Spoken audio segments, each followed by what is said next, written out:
Siyabonga moyo wengcwele nathi kule ndawo. Sibonga lolu suku Nkosi yenkazimulo siphe lona. Sibonga Jehova phakathi nokuhlela kwethu. Moyo wengcwele uphinde ubeke sakhe isandla ukuze libe impumelelo. Siyabonga ke Jehova phakathi siyamuzwa. uDavid umethi ngiphakamisela amehlo ami ezintabeni. Athi usizo lami lizavela phansi livela kuwe Jehova ngoba nguwe uwenza izulu nomhlaba. Njengezintaba ezihaqe eJerusalem kanjalo wena uyazungeza abantu bakho kalokhu ukuze kube phakathi. Moya ingcwele nathi Nkosi yezulu. Uma suzungeza abantu bakho phinda nathi usikhumbule moya ingcwele. Ngoba Jehova phakathi uthe abakholwa kuwe bafana nentaba yaseZiyoni emile engekuzanyazanyiswa. Jehova phakathi esithemba kakhulu kuwe. Ngoba wena Jehova phakathi ungu-Alpha futhi ungu-Omega. Uyisiqalo nesiphetho sokuphila kwethu. Sivumeleke moya ingcwele singene kule nkonzo Jehova phakathi ehlanganyele. Sivumeleke moya ingcwele ehlisa umoya wakho enkazimulo phezu kwethu sibophe Jehova phakathi sibe munye. Siyabonga sifihla nabantwana Nkosi yezulu owasipha bona siyabafihle engilozini yamandla. Bafihle ke Nkosi yenkazimulo ukuthi nanxa zikhola izinto nezivunguvungu ezifuna impilo zabo Jehova phakathi kwesiyabafihla. Sivumeleke moya ingcwele ukuza kuwe lithe izwi lakho inqabe phakeme. Sivumeleke Mose moya engcwele ukuba sitashe kuwe. Kuba singazanyaziswa lutho. Sethembe kakhulu kuwe moya inkazimulo. Sethembe kusi isiphambano lapho sasindiswa khona. Sithembe nakuli igazi namanzi okwavela ohlangothini likaJesu. Kuba thina sihlanze sifanele ukuthi sibizwe ngabantwana bakho. Moya engcwele sonile ngokuzindla.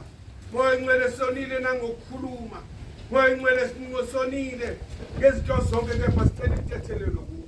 Nkosi yenkazimulo sihlanze sifanele kwesenze sifaneleke. Kuthi sibe ngabantwana bakho moya engcwele. Phinde ukusicathulise ezwini lakhe elingcwele. Hamba phambi kwethu njalo njalo njengoba ube kuMosi kuba hambe phambi kwabantwana bakho nawe phinde uhambe phambi kwethu Nkosi yenkazimulo ukuba sibone njalo indlela ingafiphali emehlweni ethu. Sethemba wena ke sandla sezulu nezwi Nkosi yezulu uzophinda ukulehlisa. Siyafuna moya engcwele ukuba sibe nenqoloba nenhlizweni ukuligcina. Sizwileke nokukhuluma kwakho ngamakhosikazi. Siyabonga Nkosi yenkazimulo ukusambulela njengoba phakade senzeke sihloniphane sazisane njengoba phakade kuba Nkosi yenkazimulo sehliselane nemoya sizwane moya engcwele evangeli lakhe elingcwele faka ubungcwele kithi sonke njengoba phakade kuba sikhulume ngazilinye esothokozisa njengoba phakade ubukhona bakho ikhathi zonke. Siyabonga Nkosi yenkazimulo sinxusa njengoba phakathi idalwa zelelibandla kuba liphinde zibe khona nxa sihlangana njalo njengoba phakathi ukufaka imvuselelo nokusikhumbuza kuba leli bandla kufuna khanjwe kanjani. Siyabonga ke Jehova phakathi hlala ke nathi ungadethi kithi ngoba kwethu kuphila kwesakho isandla silamandla. Sinxusa ke ngoJesu Kristu Nkosi manje naphakade. Amen. Baba wethu wasemazulwini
emandleni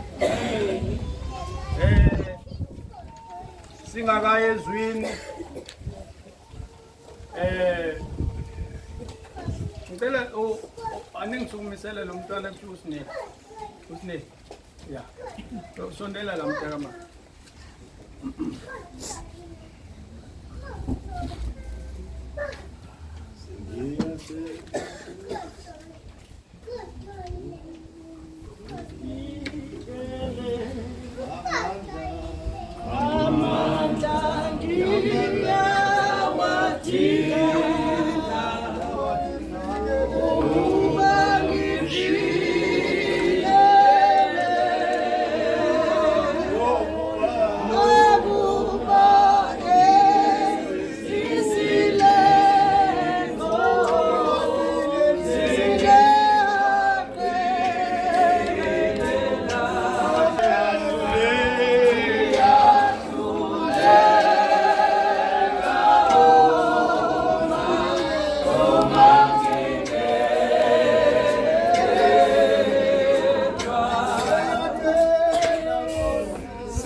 ngithi angimsondeze lo mntwana.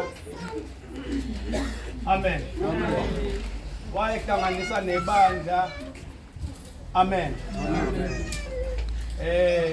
Wathi ngelilanga igibele upha noma babe bambe inkunzi noma kwakwenzakalani wadubuleka lo mntwana inhlamvu ngithi zaba u4 kwamdubula la. Amen. Ngithi angimsondeze siphakamisa amandla kaNkulunkulu ama ngalelo langa ngoba phela isibhamu mase siphumile umuntu akacabanga ukudubula onyaweni kodwa ucabanga nje ukuthi aqede ngawo. Ngithi angimphakamise siphakamisa nje uNkulunkulu. Amen. Amen. Yiloko nje ngimsukumisela kona abazalwane simbonga uNkulunkulu. Saya lapha ekhaya engakwazi ukwenza lutho unyawo lingavumi njengamanje ke nangu namhlanje masimbone enyathela ngenyawo zakhe sibabaza uNkulunkulu. Amen. Yiloko nje bazalwane ngiyabonga kakhulu sisi uhamba noma wakhe ke namhlanje aphakamisa isandla nje mangabe khona. Inkosi inibusise. Amen. Siyambonga abazalwane uNkulunkulu. Sithe masilapha ya enyonini wafika ubaba wethu ubaba Masondo. Amen. Amen. Wathi madodayi kulungile asambe asiqhubekeni. Inkosi inibusise. Amen. Namhlanje simbone khona phakathi kwethu ukhona nomsebenzi ke ebesithi so ngena kuona ufika izolo ufuna ukuhlanganisa kahle nasesithunyweni naye simnamathele. Amen bazalwane. Ngokuthi ke uhlelo lenkonzo yethu selisukela manje sathi nosingaliphazamisa sizothi mase siyoqeda mhlambe bese ke senza lokhu kwalapha eLatini. Inkosi inibusise. Amen. Ukuthi izolo sibuye sadla nenkukhu. Amen. Awungekho. Inkosi inibusise. Amen. Siyabonga ke bazalwane ngifuna la ukuthi ngisalese khona nenkosi yami la usiphelele umfokaXaba. Amen. Umuzi kaXaba uyasithanda bazalwane. Amen. Manje mina uma ke eduze ukuthi angikhali. Amen. Mangibona umfowethu usiphelelo nomfowethu uMasondo nabanye naba nomfowethu wethu uBongi naye. Amen. Ubaba omusha ubaba omusha brand new naye siyabuka nje athi ngitshela ugogo ukuthi uphi umakhehla ngoba umsebenzi wesonto uyasidinga sonke. Amen. Siyambonga abazalwane uNkulunkulu. Ngeke ngilibaziseke nami ngizocela nje nginikeze nje ubaba wethu ukuthi asibambe ilizwi onganga ubaba wethu ubaba uTrust. Inkosi inibusise. Yiloko nje bazalwane. Amen. Amen. Yeah.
Amen.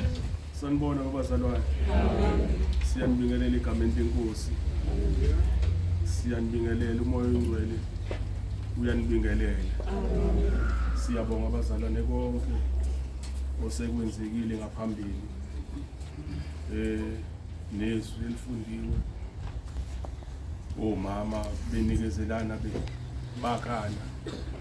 Bevuselelana. Ngoba kubalekile lokho. Iphathi yomama. Mhlawumbe kwesinye isikhathi simesimile thina befundisi bese ngathi omama ayikho enye into abayenzayo. Kanti umsebenzi wawo umkhulu kakhulu, akaba uNkulunkulu ngamandla. Kufana nokuthi use-office nje. Mawuse office umphathi umphathi bakuphamisela isigqoko bonke. Kanti umsebenzi omkhulu wenziwa kuphi? Wenziwa abasebenzi phansi, akaba uNkulunkulu namandla. Abasebenzi abakha umsebenzi ukuthi ube khona kube khona konke kube impumelelo. Maye babalekile omama abafana nabantu abanjalo egameni lenkosi. Cha ngaqala nje bazalwane ngithi mhlambe kusho ukuthi osiphathele uhlelo akazi mhlambe khona ungaqondi kahle khona la ibekubekwa dideleka khona. Amen. Mhlambe ebangeni likaMasondo. Bese uMasondo nje ngoba ayikukho okuningi asezokusho bazalwane kodwa ke ukuthi nje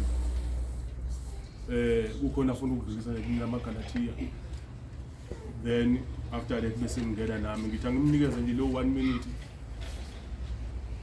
naye bazalwane ngoba akukho esingakuyela befundisi akukho impilo akabonga uNkulunkulu namandla.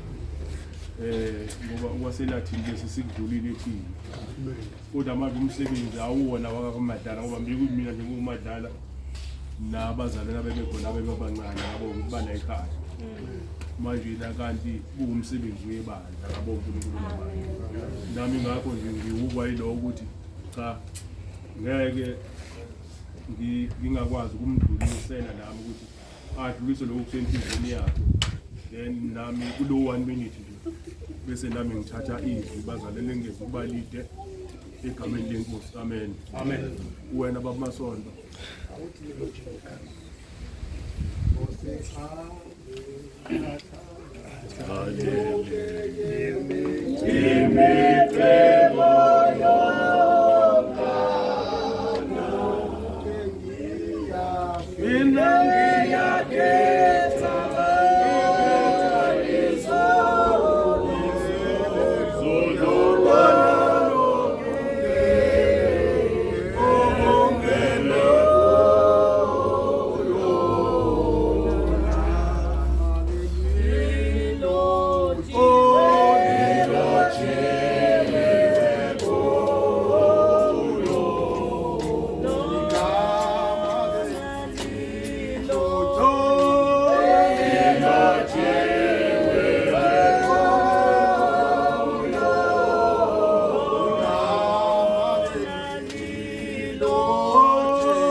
Uthi ngomuntu kaMama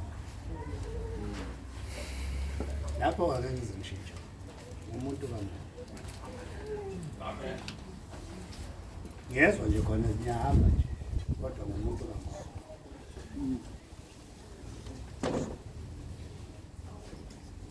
Ngiyabingelela. Ngilo muntu ongakwazi nje ukuthi ngidlule. Ngoba yimi engilimalayo. yimi engimala njengoba ngisukeli ngeza la angizelanga udlala futhi angithandi babu trust ngiyanithobela abafundisi bakho Amen. ngiyacela kungakhiwa phezulu babu trust ngicela ungene enkonzweni Amen. bese sibuyela nje sibuyele ezithunyweni ngoba angizanga mina ukuzodla lobumnandi enibenzile mina ngize ezithunyweni Amen. ngiyacela nje bafowethu ngiyakuthobela babu trust ngiyakuhlonipha mkhulu nabafundisi bami bonke kodwa njengoba ngihleli la kukhona okungishisayo angihleli ngoba ngihleli ukuthi nje ngiyithobile nami angifuni ukweqa anisho manje sifuneke sihambe ngokwethunya sabuthwa kuzo manje ngazathi sesikha phezulu babu trust ngiyacela baba bengicela nje ningene enkonzweni bese ningipha sibuyeleni lapha ethunyweni ngoba lokho ekumele ngikuchaze kufanele ngiyokhuluma lapha ethunyweni lezi engize kuzo lebandla laseGalatia kodwa okuyikona kona kufanele ngikuxoxe kufanele ngikuxoxe ethunyweni ngoba hleze ngizokwenza ngikukhe phezulu kuphinde futhi konakala amen makabonke uNkulunkulu ngiyaxolisa aba trust ngicela bakuthatha indawo yakho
Bandleni bazalwane ake sivule incwadi yezenzo zokuqala siqala nje evesini yokuqala ngicela kugcine lapha sigcine lapha na ku 8 izenzo zokuqala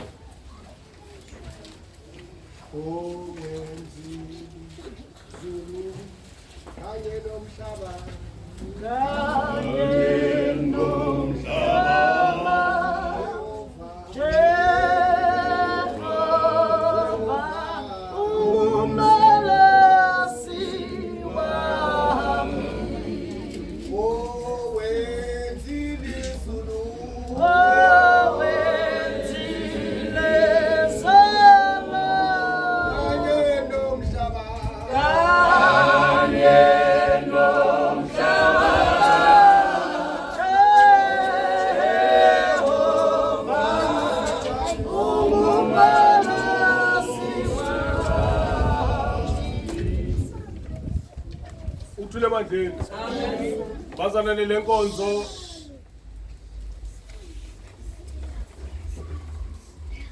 leli angani miviki esingaki lo menyuko akabonga uNkulunkulu inyanga leyo yomenyuko ingakho engathi sibamba leli gxathi noma lesi sifundo egameni lenkosi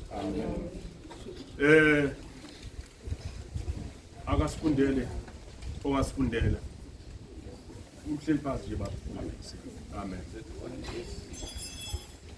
izenzo zokuqala chapter 1 lo sizoqala nje verse futhi yokuqala sigcine kuya 8 amen Sizofunda izwi ngokuyalelwa elitholakala encwadini yezenzo 1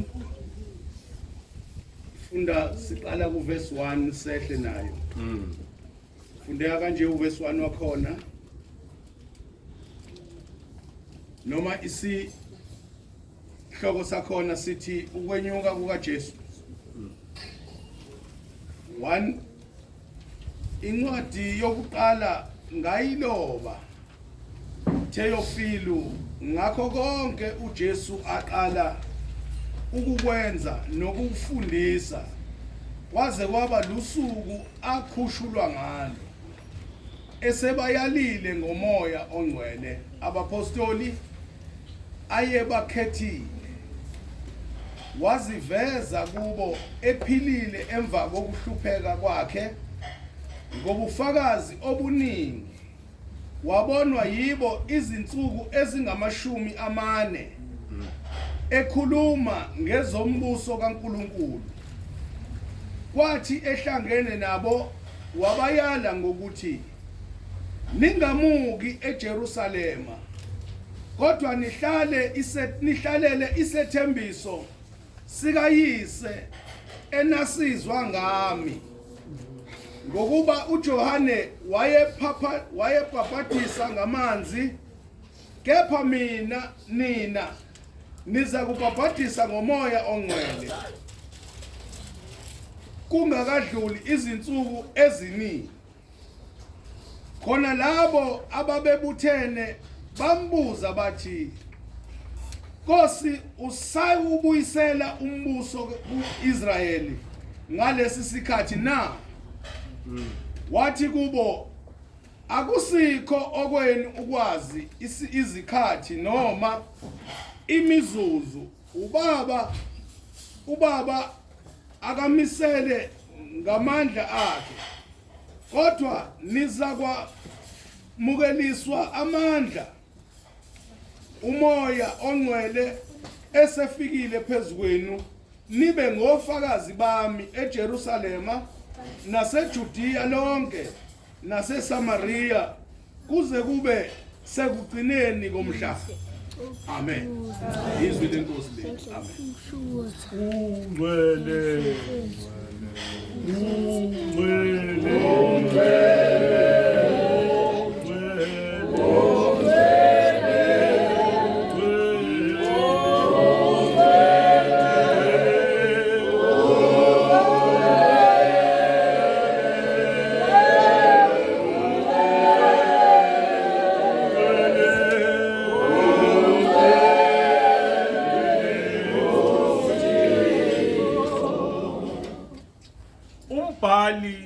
mayebhala ubhala incwadi iyaqonda kuthiwa kubhalwa ngoJesu eqaleni kwakhe umsebenzi aze uyophela akabonga uNkulunkulu namandla akabonga uNkulunkulu namandla manje uJesu bazalwane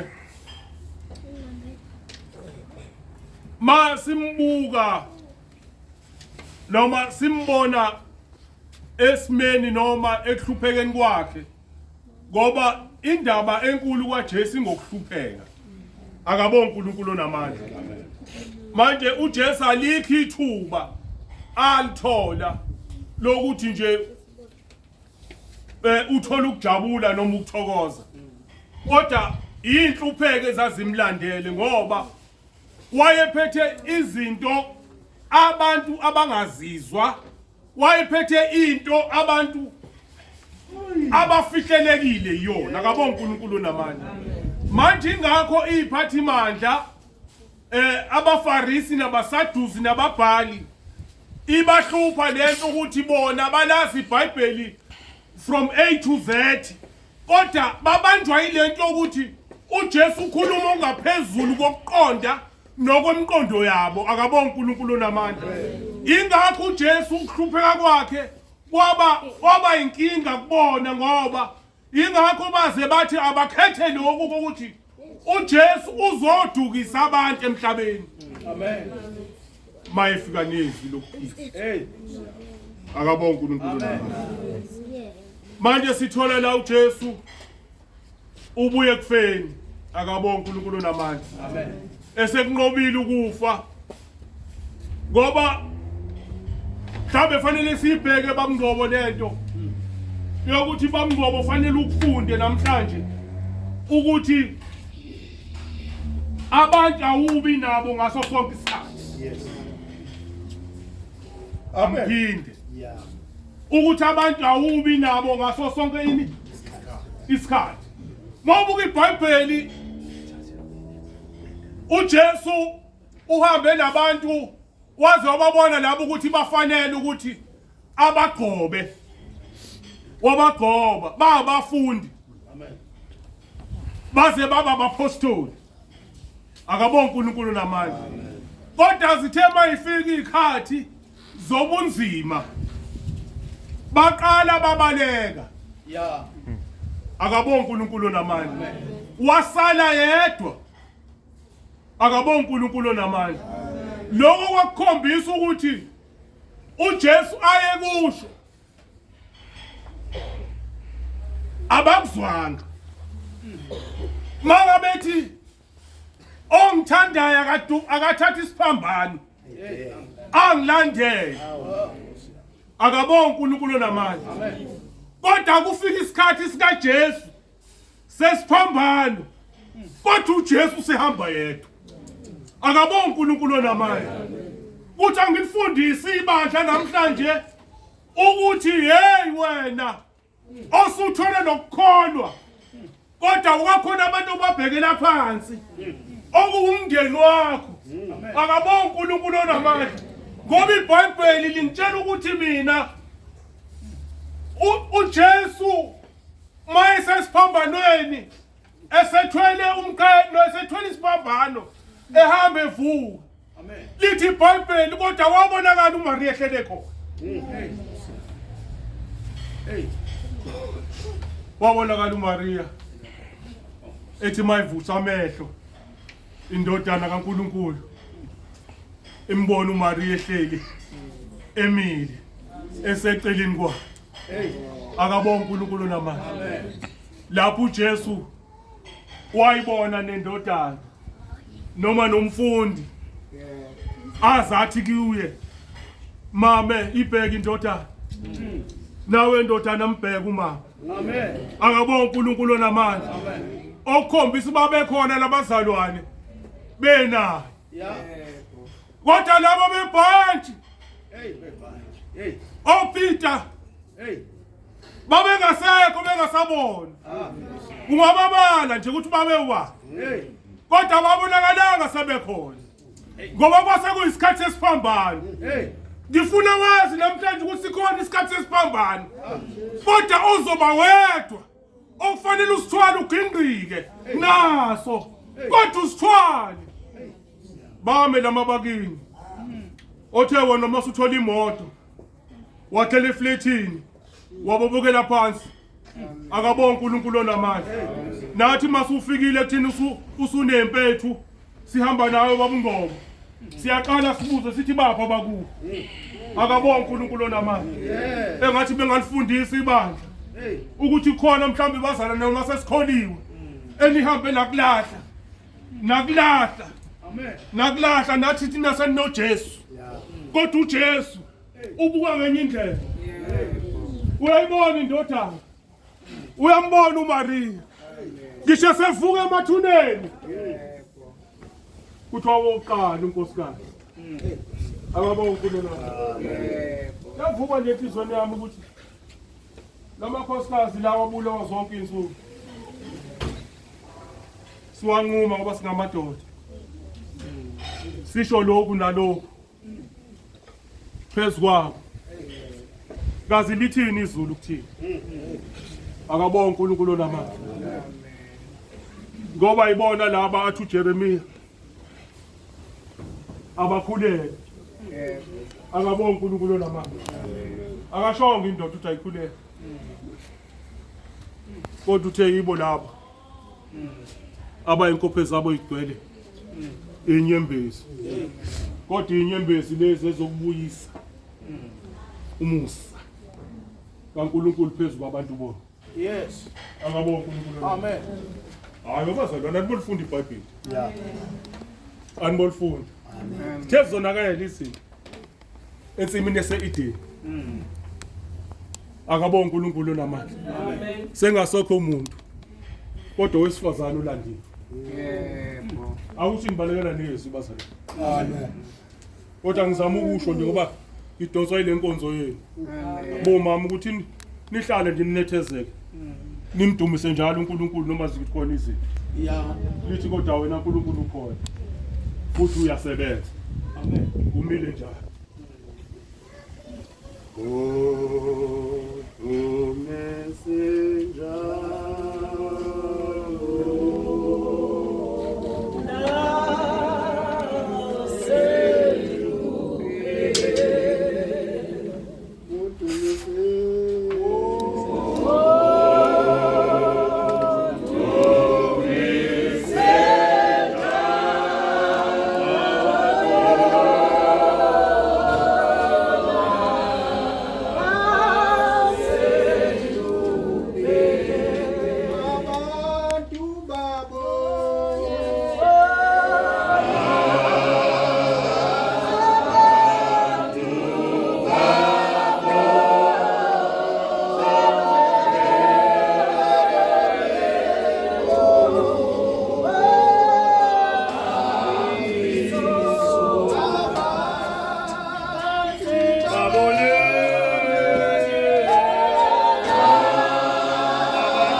Number 2. Yeah.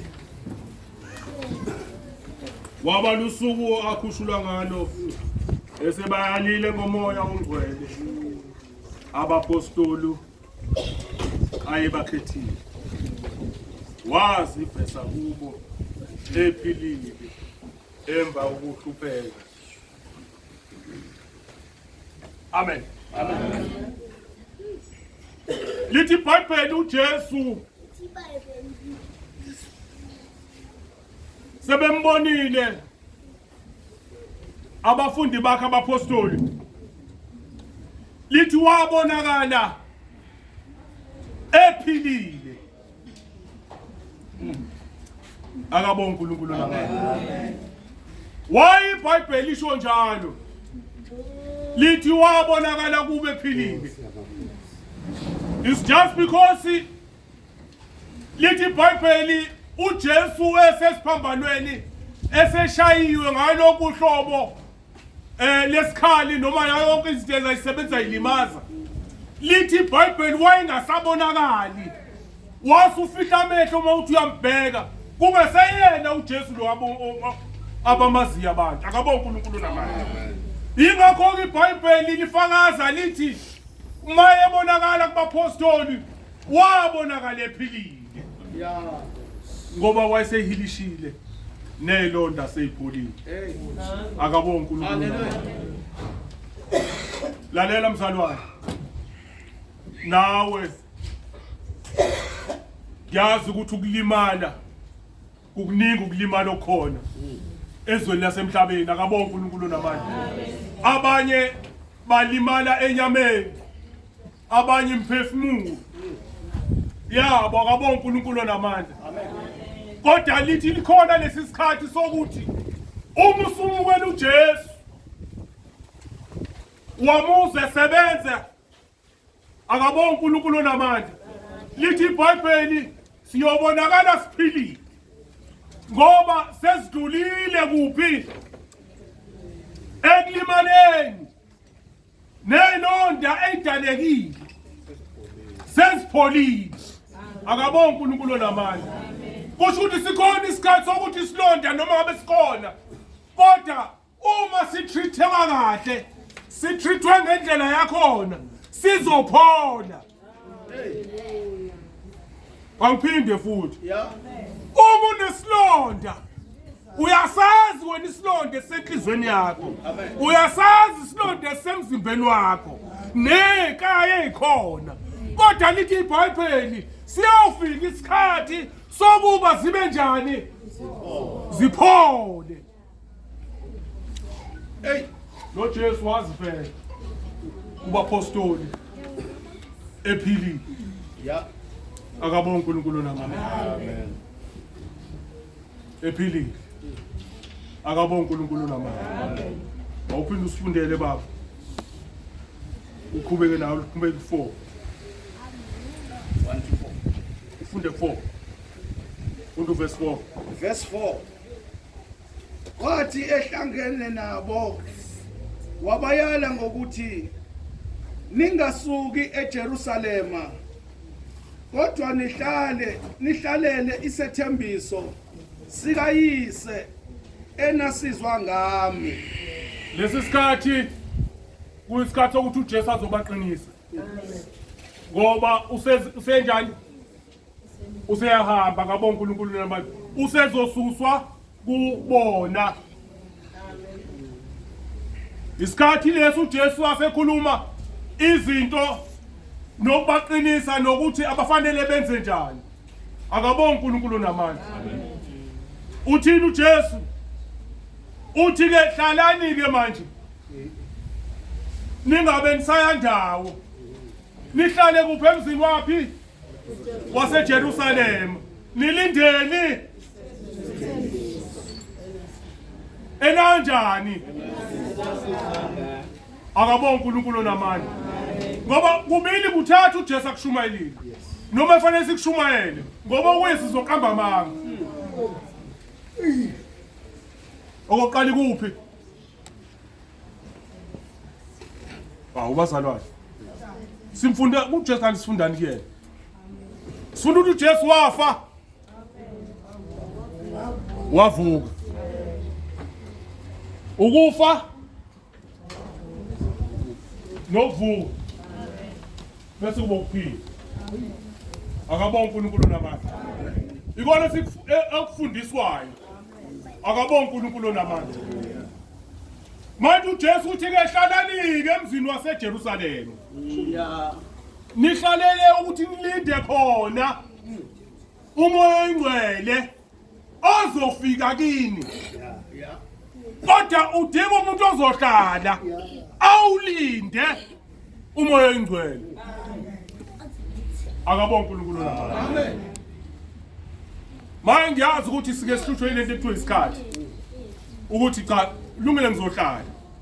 Kodwa mhlambe ngabe isikhathi singanga. Oh yes. Akabona. Ngoba kuzokwenzeka umoya oyingcwele njengoba uno 21 nje. Mhlambe uzo-Edom 21 phezulu kwakho. Akabona uNkulunkulu namanje. Akabona uJehova. Ake sizwe ukuthi kuthiwani lapha ngezansi. 5. Ngokuba uJohane wayezibhabhadisa ngamanzi, kepha nina niza kubhabhadisa. Nina niza kubhabhadiswa ngomoya ongcwele kungakadluli izinsuku eziningi. Akithi uJesu useyahamba. Amen. Bekuyena uJesu. BekuJesu okhona. Amen. Manje na uma sekususa uJesu. Lalela, uma kusuka uJesu naka amehlamvu. Niyabo. Amen. Uma namehla engasaboni fanele kube njani? Avaleke. Okay. Ake ngichaze kanje. Uma amehla engasaboni kahle angithi ngidingani? Kusho ukuthi lento is a replacement angithi. Yokuthi ngikwazi njani ukubona. UJesu sekuyisikhathi lesokuthi asuswe. Kithini emehlweni ethu. Lalela angabe vele sisithu. Nisuse emehlweni. Yes. Kwafanele ukuthi manje asuswe uJesu. Kusuthi manje isusa uJesu yini ezoba khona. Ngoba phela abantu bayahluleka kuMose. Bayahluleka abantu ukuhlala bodwa. Wayithi uMose manje khuphuke entabeni. Bona basale benza izithombe. Ngoba befuna into ezoma kubona. Yini ke lena abazalwane? Moya ingcwele. Amen. Jesu mayisuka uthi akulindele umoya engcwele. Ozothatha i-replacement yabo. Uthi ke uJesu uyabachazela ngoba ufuna abantu bezwe. Uthi uJohane ubebhabhadisa yena ngamanzi. Kodwa nina anisazowasebenzisa amanzi. Kodwa senzobhabhadisa ngomoya oyingcwele. Lo ngizomukisela engizomusela wena. Lo lithi iBhayibheli umoya oyingcwele iwona ozosifundisa konke. Ngoba uwona ozobusithetha indawo kaJesu. Haleluya. Mawuhamba nje ungena umoya oyingcwele. Kusho ukuthi ayikho into ezokufundisa. Uzofundiswa yona yonke imikhuba yelizwe.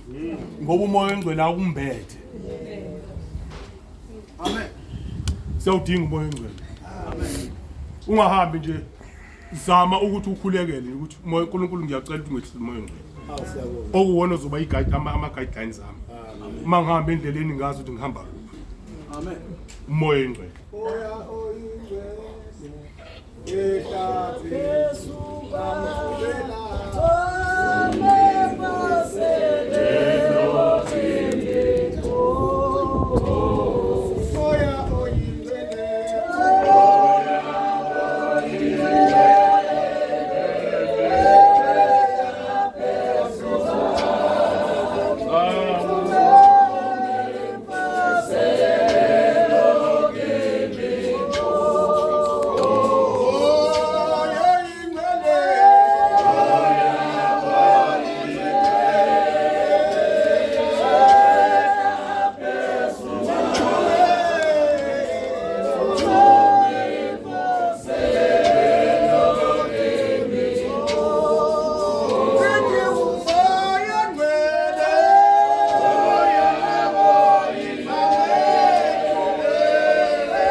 bese ngihlala phansi 8 Oh kunjalo Nkosi. 8 wakhona ufundeka kanje.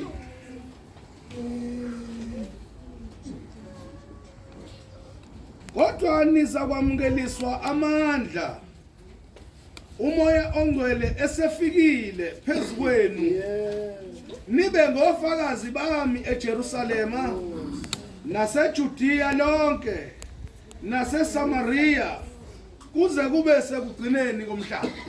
amen umoya engcwele uma usufikile kubantu wathatha indawo akabonga uNkulunkulu namandla lithi ke niyokuba ngofakazi akabonga uNkulunkulu namandla niyokuba yini bazalwane siyokuba ngofakazi bokuthi ngempela uJesu uyaphila ngempela uJesu uyinkosi nomsindisi abantu bayasinda uma bekuJesu abantu bayasindiswa bamukela umoya oyingcwele ube inkosi kubona ubafundisa okuhle ukuhamba endleleni akabonga uNkulunkulu namandla ngoba sobe sesithola umoya oyingcwele wasebenza kithini akabonga uNkulunkulu namandla lithi ke izwe lonke akabonga uNkulunkulu namandla lo seligcwele umoya oyingcwele egameni lenkosi yiloko nje bazalwane nathi bazalwane ngiphamisayo namhlanje ukuthi isikhathi lesi sika moya oyingcwele uJesu ebuyile kulo 40 days akabonga uNkulunkulu namandla ukuthi naye eselungisela ukuthi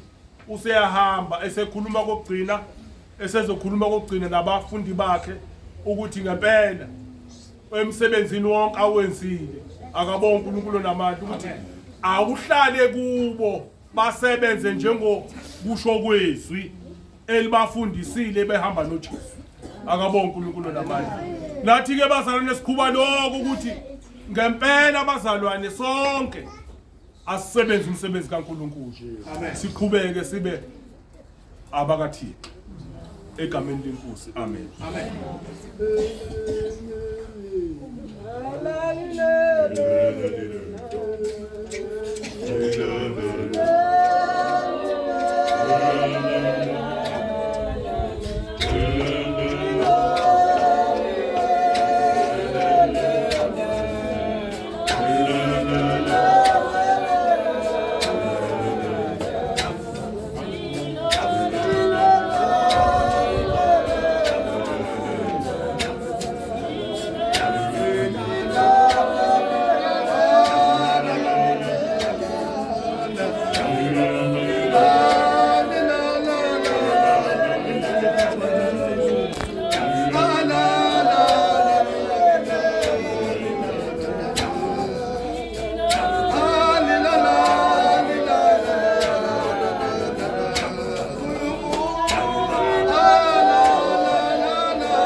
Oh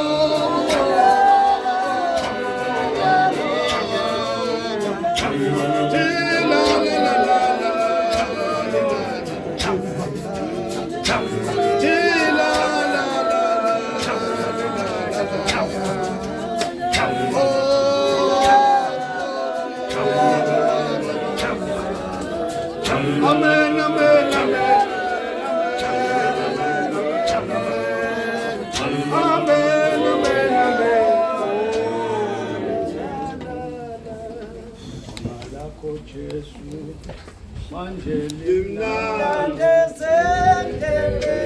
Hallelujah.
Siyabonga abazalwane. Abono.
Awukuthule banjeni. Siyaphakathi. Siyabonga ke bazalwane. Siyophila. Sibonga kakhulu. Siyes. Sibonga nezwi. Amen. Amen. Undilo baba wethu. Wathi nize ningamuki. Hlalani eJerusalema. Nize nithola umoya oyingcwele. Amen. Amen. Abo mama bafundela ngomama ababili. Amen. Bafunda ukuthi inkosi ngelilanga mayenza idili yabiza zonke ikhulu ezazikhona kuthiwa kodwa yayisilanda yayisithi akulanda unkosikazi oy queen ngaleso sikhathi. Amen. Akalandwe nje izobukisa ngaye ukuthi ngoba muhle inkosi inibusise. Siyezwa ke ubukhosi bulahleka kumama basuka ubukhosi. Amen. Kwathi intombazane efike eyayisigcila ngaleso sikhathi yakuthatha ubukhosi. Amen. Ngelilanga kunezinto ezisilahlekelayo. Bulahleka ubukhosi uNkulunkulu esiphile kona ngenxa nje yokuyithwala. Amen. Ngoba isifundo sisitholile lapha esokuyithwala azi ukuthi umuntu uyindlovukazi. Amen. Basuka ubukhosi. Basuka ubukhosi kuye. Amen. Bayohlala umuntu owayethunjiwe. Amen. Amen. Ngamanye amazwi umuntu odelelekile bahlala kuye ubukhosi. Amen. Amen. Masahambe emhlabeni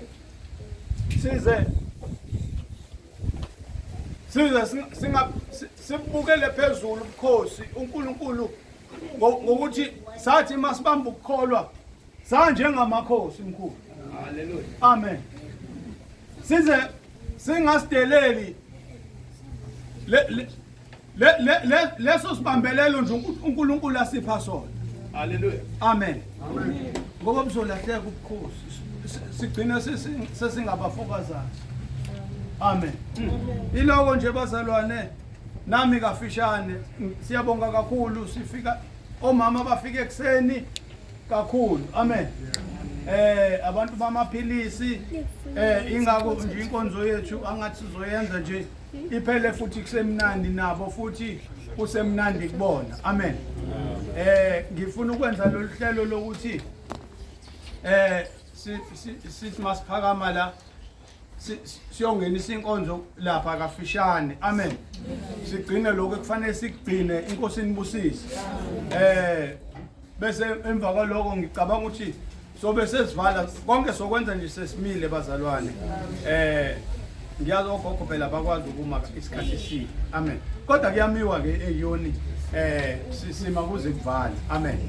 Ngicela nje ukuthi sathe leyo nkonzo enjalo siphakame sonke sihlabelele bese singena lapha ya senza inkonzo inkosi inibusise. Amen.